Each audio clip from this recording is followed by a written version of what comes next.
Hey everybody, welcome back to Jeff Bowles Central. We're doing a quick game review for you here. Well, maybe not too quick. Daddy's got to get YouTube revenue, of course. This is Gears of War. This is Gears of War Reloaded. This is the new PS5 enabled and also Xbox Series X and Xbox Series S enabled, and PC. It's on Steam. Enabled remake, or kind of not really a remake, more like a reskin, a really high-res, high FPS reskin of classic Gears of War, the original Gears of War. If you have been, for instance, a PlayStation fan for, say, 20 years, you may know that you never were able to play Gears of War before on the old console there, the old Sony console. And now you can. Just the original, not 2, not 3, not 4, not that weird one where it was kind of like an in-betweener thingy. No, just the first one. The first one's good, though. It is a little 20 years old-ish. It's from 2006. I know because I bought it the day that it came out. My wife and I we were dating at the time, and we used our student loans in college. We were in college at the time to purchase this and a few other things. Okay, I paid, and we played it, and it was fantastic. And we bonded over Gears of War in the decades since. Every Gears of War that's come out, we've played together. So to completion, we have the whole set. We have the whole thing. In fact, we have the Ultimate Edition of this very game that came out 10 years ago, which if you own that edition on Xbox, they comp you Reloaded here, which is how we got to get this one as well. So there's some cool value happening here. It's only $40. It's in 4K resolution. It can do up to 120 frames per second, which is really like lightning fast whipping around corners type stuff. It's got crossplay enabled. There's some cool value here, but if you're looking for something that's not original Gears of War, slavishly so, you're going to be a little disappointed, I guess, but that's what it is, okay? It is a slavish but thoroughly upgraded looking version of that game. In the Gears of War upgraded edition that came out 10 years ago, they did change some of the level structure, I happen to know. Like the final little bit of it has more content to it than it originally did, to kind of make a more immersive, deep, engaging experience. Here's the thing about Gears of War, and this is really the most noticeable in the multiplayer portion of the game, which is still classic, and which I guarantee you people are going to be playing this for a little while because it's just a good version of it. But there's a thing about the way that Marcus Phoenix here snaps around. Cool thing about this game is that it was revolutionary at the time. It was ahead of its time, even though it's way behind now. The cover system, the fact that you snap into cover, you can kind of wheel off of cover into other bits of cover, or just wheel off and peel up, right? And you hold down the A button and he kind of does like a little jogging low down truck thing where he's kind of just like grabbing cover and sneaking around, and the camera kind of shakes, and then, and when you employ that in multiplayer and you got some really smart dudes and dudettes, sorry not to be sexist at all, when you got some smart players in there, they learned how to snap to surfaces and covers and things in a way that is just blitzingly fast.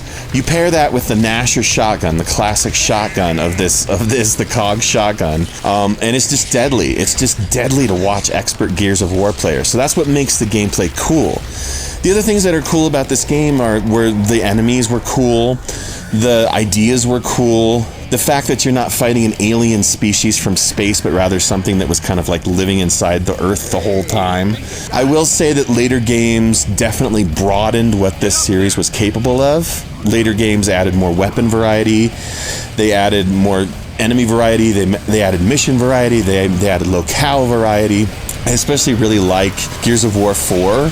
I thought that was a pretty cool modern version of it. I know that's probably not everybody's favorite, but I thought it was cool. This game also had some clunky stuff in it, like the vehicle levels that those never came back. Once those were out in Gears 2, we never saw those again because they're clunky and you're using a light thing to kill bats or something. I get what it is, trust me, but I'm just saying it was nondescript compared to the excellence of the shooting and cover system, right? There's also this branching path thing where even if you play it in co-op, which we did, my wife and I, and, you know, like I said, we loved every second of it back then. You know, you still have to split up, which is a cool idea, but it's still kind of cumbersome. So they ditched some of these ideas, and they basically kept the experience that was the best Prime version of this, and tried their best to build around that. And that's the sequels. But if you're in for nostalgia, or if you're a youngin' or a PlayStation fan who's never really had the opportunity to check this out, yeah, I can recommend it for $40 or for free since it's in the Game Pass. Or if you had the last edition of it on Xbox and you got comped that, I can definitely recommend it. I can't say that it's going to blow your mind, though. Even visually, it's good, but I wouldn't say that it's on par with some of the more excellent stuff. Maybe in the facial animations.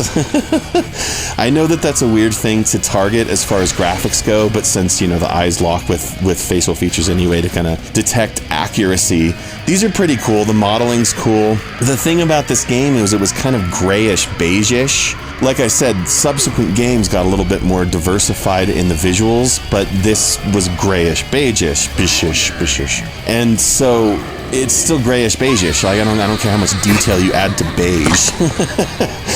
you can texture the shit out of some beige, and I promise it's still gonna be beige. And that's what it looks like. But it's beige at high res, you see. It's some high res beige. So that's what I gotta say about this game. Yeah, so this is on, like I said, this is on all the Xbox systems. Probably not Xbox One. The new Xbox systems. It's on the PS5. It's on Steam. So you can play it anywhere you want to play it. It's mostly going to be for those valuing nostalgia and who haven't really dipped in lately, or, you know, the diehards who dip in all the time. I don't know who that is at this point, but it's also going to be for PlayStation fans. PlayStation, the Sony PlayStation. If you're a PlayStation fan, you only get so much of the biosphere of console gaming. If you're a single console person, I've always been a multiple console person. I demand that of life. But if you've only ever played PlayStation, this might be kind of cool, but it's kind of old. So it depends. I don't know how it'll sell. I'm not a prognosticator of any of that, but I'm going to give Gears of War Reloaded here. I'm going to give it an 8 out of 10 because it's an excellent game and it's a good version of it. You can make a case for 7 since it's an old game, but you know what? Retro gaming is cool sometimes, okay? Especially retro gaming that from something that was ahead of its time anyways, you know? Because it was cool to snap to cover and, like, chainsaw bayonet people. Ripping through sternums with a chainsaw on your gun is still violent and bloody and kind of gross, actually, but satisfying, okay? Like popping a pimple. Did you need that image right at the end of the video? Well, you got it! You can count on Jeff Bolt Central to bring up the awkward bits right when you want to get the frig away from me. Alright, everybody. You have a good one. You use those chainsaw bayonets sparingly, but expertly, and I might say, beautifully. Have a good one. Bye-bye.